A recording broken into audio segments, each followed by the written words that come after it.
حضرت علی علیہ السلام اسلام کی ایک مرکزی اور عظیم شخصیت ہیں جنہیں باب العلم یعنی علم کا دروازہ بھی کہا جاتا ہے۔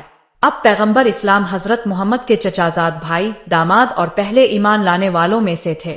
اب کی ولادت 13 رجب کو خانہ کعبہ میں ہوئی، جو تاریخ اسلام کا ایک منفرد واقعہ ہے۔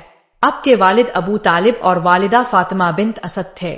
حضرت علی نے بچپن سے ہی رسول اللہ کے زیر سایہ تربیت پائی اور اب کی جوانی علم، حکمت، شجاعت اور عدل کی مثال بنی۔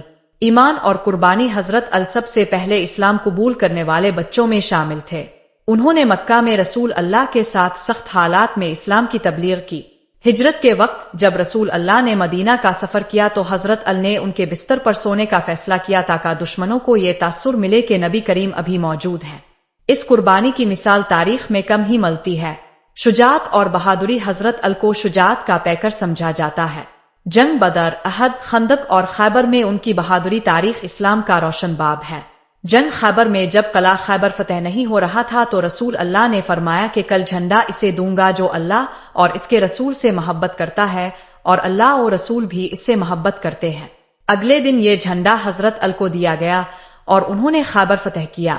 علم اور عدالت حضرت علی کا علم اتنا وسیع تھا کہ رسول اللہ نے فرمایا، نا مدا علم والبابا، یعنی میں علم کا شہر ہوں اور علی اس کا دروازہ ہے۔ خلافت کے دوران انہوں نے عدل، مساوات اور انصاف کی ایسی مثالیں قائم کی جو آج بھی مشعل راہ ہیں۔ وہ ہر شخص کے حقوق کے محافظ تھے، چاہے وہ مسلمان ہو یا غیر مسلم۔ ان کا عدالتی نظام، اقوال اور خطبات آج بھی نہج البلاغہ کی صورت میں محفوظ ہیں۔